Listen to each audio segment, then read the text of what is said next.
and welcome here to TalkFCB, and welcome back to the channel here today, guys, on what is a very, very important weekend for Barca, coming up against Villarreal, who right now are third in La Liga. So this is a very difficult game. It's away from home. Of course, this was the game that, don't forget, La Liga really wanted to take to the USA. That has not happened in the end. So right here, we've got a challenge. You know, it's a place that we do well at, away at Villarreal. We've got some good results there. There's always goals in these games, but it is going to be a test, especially when you consider Barca have a very key absence ahead of this game. And I am sorry, guys, that I haven't been with you as frequently of late. I have had a few things going on over the past few days, and also just trying to spend, you know, some time with family during this holiday season. So there will be a few more breaks here and there. It has been a long year. There has been plenty of ups, plenty of downs, and I really do thank you for all of your incredible support throughout. But yeah, looking at this game here against Villarreal, there's going to be no Pedri. He is not going to be involved this weekend. And that was a little bit of a shock. It started yesterday when he wasn't able to train. He missed training there, and Flick confirming today he will miss this game.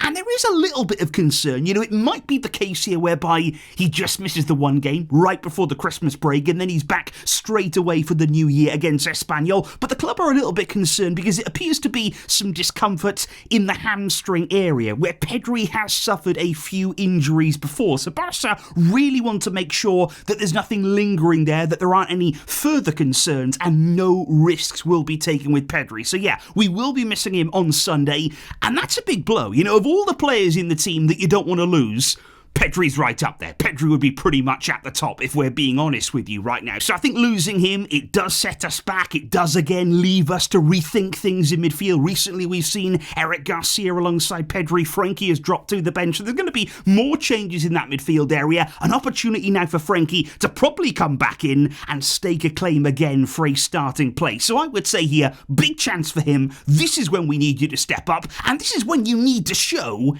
exactly what you got. But it is very interesting, guys, because in terms of Villarreal, yeah, they're third in La Liga. They are clearly having a spectacular domestic campaign. They did, though, recently go out of the Copa del Rey in midweek, which they may not have minded too much about. They're very much focused on the league campaign, so maybe they didn't really care about that. But what's interesting about Villarreal, as good as they've been, the wins that they've struck together has been incredible. They've been scoring goals. They've looked so solid as well. And it's a really tough game for us. One thing I would say, though, is in the biggest of games this season, Villarreal haven't quite been able to take that next step. And I just think if you look at the teams, you know, for instance, when they played against Real Madrid, they did not stand up on that day. And if you look at their Champions League campaign, I mean, they've been nowhere near. And it's a really weird thing because they've been phenomenal in La Liga, so consistent, winning against so many of the teams. In the Champions League, they've done nothing. They've not been able to cause any problems at all there. So I do think in this game, the pressure, it's on Barca to win. But I think for Villarreal, it's almost as though they don't fully believe that they can compete at the very, very top. They're very much good at beating the teams around them, beating the teams below them. But when it comes to that next step up, that's where the question marks are. And of course, this is a great game to put those questions to bed. You know, if you beat Barca at home, suddenly there's a whole new narrative. But I just think right here, we've got to play on that. We've got to look for any weakness at all. And I do believe we can come into this game feeling confident. We can beat Villarreal. That would be a massive win in terms of the title race here. Real Madrid, you know, this weekend, they're going to be looking at this game and thinking, please, Barca, this is the time to slip up. You're playing against the third place team. It's a tricky place to go. There's always goals, like I say, in these games. They will be hoping that we make a mess of this. And we can't. Let's go into the Christmas break, let's win this game, and let's put a real marker down in terms of the title race. There has also been some really interesting news coming out today regarding Marc-Andre Ter Stegen, because obviously what we've heard so far, he played in the Copa del Rey, he started that game for what we believe was very much a one-off. You know, I don't think we're going to see Ter Stegen, in my opinion, I don't think we're going to see him again this season in a Barca shirt. I think he was given that game, that opportunity to play by Flick, and I honestly do believe that is going to be it. Now, the question is going to be, does he stay? Does he go? Right now, he still thinks about staying in January, but if he was to open that door, there are a few clubs now apparently circling his situation. One of those is Aston Villa, apparently. That's come out this morning, that Aston Villa are very interested in Ter Stegen, and look at the way that they're playing in the Premier League right now. They are actually competing in the title race in some ways, Aston Villa. So they're taking a look at Marc-Andre Ter Stegen. Unai Emery knows him well from his time, of course, in La Liga. And also what's interesting is Girona apparently are showing some interest in Ter Stegen. And that would probably be some sort of loan deal. Whether they'd be able to take on his entire salary, I wouldn't be so sure about that, to be honest. But what I think about Girona is interesting because Ter Stegen wouldn't really have to change that much, would he? You know, he could stay in the house that he's in. If he likes the city of Barcelona, he could stay there but play at a different club, you know, be away from the team, maybe get some of those wages paid. So Girona, it's an interesting option. I do believe they will be looking at him. But again, it's all dependent here on whether Ter Stegen changes his mind, whether he opens that door for a January exit. But if he wants to play at the World Cup, if he wants to be even considered by Nagelsmann, he's already been told, you've got to play. But I think certainly right here today, guys, the really, really entertaining parts before this game, they all took place in Hansi Flick's pre-match press conference there. He was in very, very good form today. And what I found very interesting was, you know, throughout this week, there's been lots of speculation in the Premier League, especially Maresca's future at Chelsea is under a lot of scrutiny. There's also lots to talk about Pep Guardiola. Will he continue at Man City beyond the end of the season or not? So lots of talk about, you know, coaches moving here, there and everywhere. Now, Flick was asked about his own future, and he basically said, look, I'd be happy to stay here for more and more and more and more time. But he did say, look, it depends on the view of the president, you know, whether Laporta will continue himself beyond the summer. That's going to be interesting, of course, to see in the presidential election. And he also said it all depends on if the team are successful. So Flick knows here he'd love to stay. You know, he's really enjoyed himself at the club. He's very much become a part of this family and incredibly quickly. But it all does depend on the results, on how the team is progressing. But what I would love to actually see here is Hansi Flick be able to stay at the club for a number of years and actually get to build his own team. Because I still believe here, he's not been able to add too much to it. You know, he hasn't been able to spend much money at all in the transfer window. And I still believe here, you know, there's names linked to the club like Schlotterbeck, for example, who could come in and really improve this team, in my opinion. I would like to see Flick have more of his own players, you know, more of the people that can make his system really, really tick. Barca have not quite been able to back him on that front up until this point.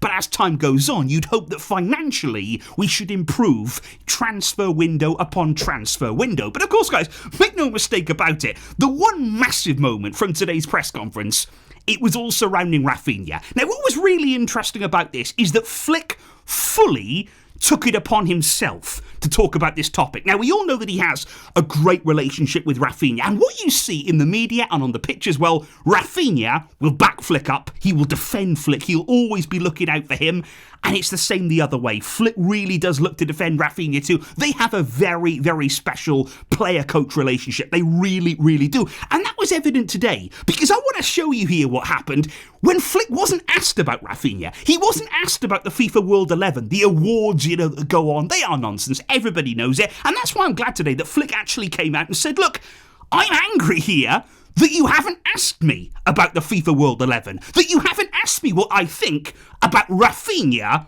being left out of that after the season that he had, after the Champions League campaign that he had. Just have a listen to what Hansi Flick had to say. Wait a moment. So, sorry. I'm not happy that you are not asking me because I think there's one situation. Hi ha una cosa també que volia dir que no m'han preguntat, que per mi potser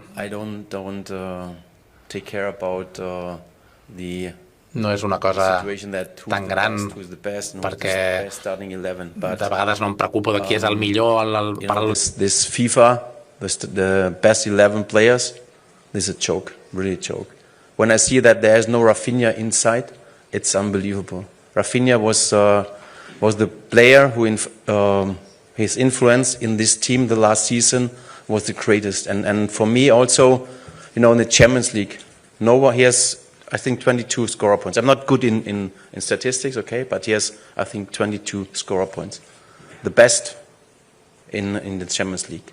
And when you see also the matches he played and also how many goals he scored, how many last assists he has, it's unbelievable. And for me, more is the influence about the team, and this is really not fair for him, to him, and this is, for me, it's a joke. It's a joke. So they like that. I can't believe that he's not in the best 11 of the world, because after this season he deserved it, and I think you agree totally with me, and it's unbelievable. And I just thought that was fantastic. I really, really did. The fact that he took it upon himself. He was like, you know what? Nobody's said anything. Nobody's asked me. I'm talking about this. I'm going to answer my own question. And he gave us his honest and brutal thoughts, and that was great, I feel, because, yeah, it is a scandal. You know, I still believe that Raphinha's campaign last season, it's still underrated, you know, by everybody here. He is still not given the credit that he deserves, and especially now this season, look at the difference that he's made to this team. Look at the difference mentally, you know, as a collective, as an individual, what he does for this group and what he does for Flick's system. It is absolutely outstanding, guys. But yeah, those are just some thoughts ahead of the Villarreal game. Like I say, I haven't been able to spend as much time with you as I would like, but I really hope we win this weekend. It would be the perfect way to sign off in 2025. And I will still see you, though, don't worry, after the game tomorrow, guys. So thank you indeed for tuning in here. Let me know all of your predictions down below. I am going to go here. Barca 3, Villarreal 2. I think, again, it's going to be a high-scoring one. I will see you tomorrow, guys. Enjoy the game. But until next time, as always, Vesca, El Barça.